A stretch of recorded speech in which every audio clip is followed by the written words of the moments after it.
Dear brothers and sisters, welcome in Let's Keep Connected. That's what we're trying to do. Maintain the connection we have, our friendship and our faith. In these Easter celebration times, I hope you find the creativity to celebrate the resurrection of Christ in your homes, but not by yourselves. And I hope this short message will be a contribution to that. It is now Tuesday I think, yes, Tuesday the 14th of April. It's 10 p.m.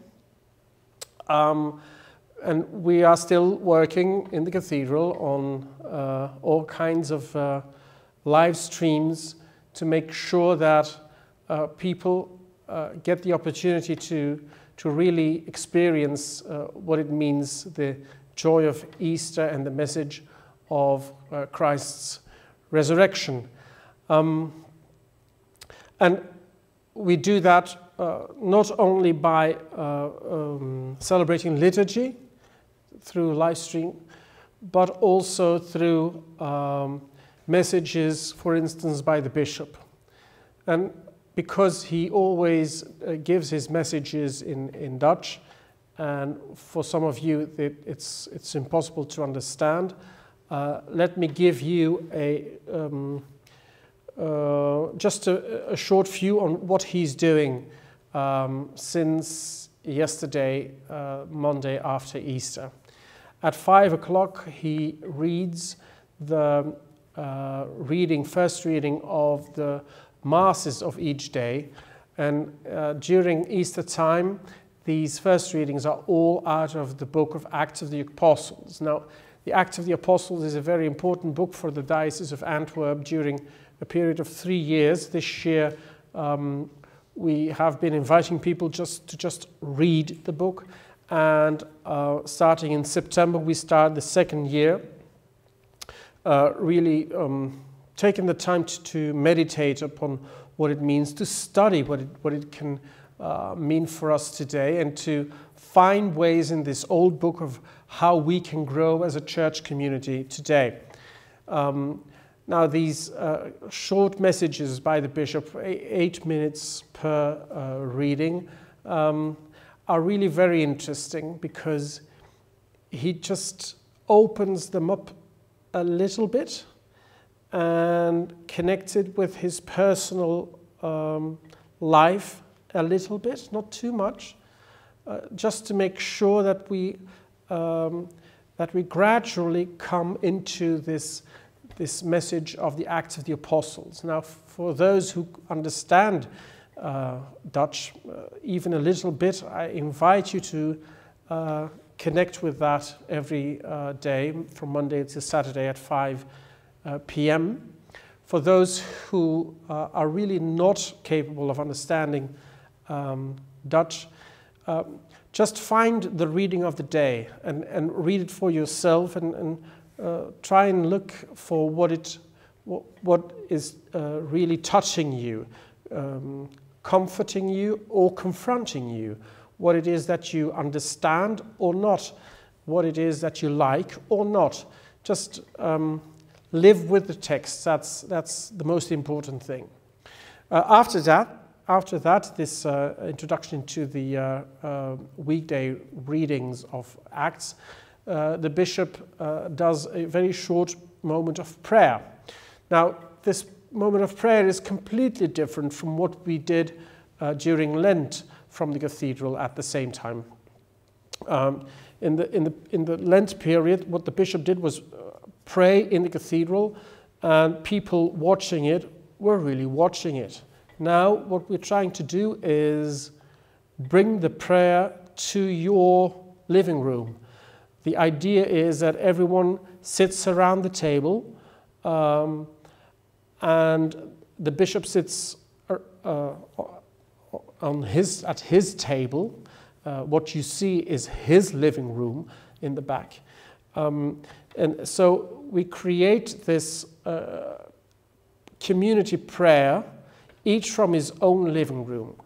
And what you need is a candle and something to drink for everyone who is attending. The candle is something new. The bishop has given us the challenge to make sure that by Pentecost, every single house, Christian house, has a Easter candle at home. This may be any candle actually, but we have been doing some, how do you say knutselen in English? I don't know the word. Some handiwork, creating a candle like the Easter candles in the churches, just because, thank you, Luc. So this is an example. It's completely how it normally is in Easter candles in the church. And it's very easy to make. If you don't know how to, just go to the Kroongetuigen episode of the 6th of April, and you will have a Easter candle in your living room like in 10 minutes. It's very, very easy. And we want to make it happen that by Pentecost everyone has one. And so each evening the bishop lights his candle at his place and invites you to invite it at yours. And at the end of the prayer, he raises the glass. Instead of giving the blessing like he used to do, for Easter time he raises the glass and hopes that you raise it too with all the people who are in the room. So that's what happens at 5:15. And then on Thursday, no, what I'm saying now, on the 6 p.m. we have a new way of going deeper into what it means to be faithful in these times. I give an introduction into the readings of the next Sunday on Monday evening, asking a particular question for that time. And this week, this question is, what does it mean for you to be baptized? And what is your image of what church is? And these questions we've asked to young people and to parents and to grandparents. And so every day we have some testimonies of people saying something about their personal faith. I invite you to join into that as well. And on Thursday we have a very well-known person giving testimony. Her name starts with a B, her last name with an N, and her husband is Leo. So on Thursday, join in. And so that's what we're doing every day now. And we hope that in some way or another, in these very strange times, the church can grow, the Spirit can come and lift us up. We will keep celebrating in English once a week. This week it will be tomorrow, Wednesday at 11. But from next week on, it will be on Friday at 3 p.m.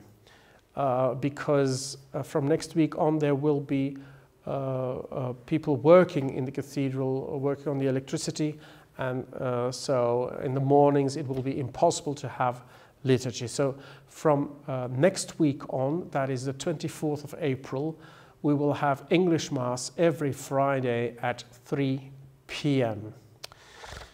Well, that was a lot of information, and that's all not that important. The really important thing is that you are missed here in the cathedral, and that we're looking forward to seeing you again, hearing you again, feeling you again, celebrating together. Nobody knows when that will be, but let's hope that it is soon and pray for one another in the meantime. Thanks for listening. Bye-bye.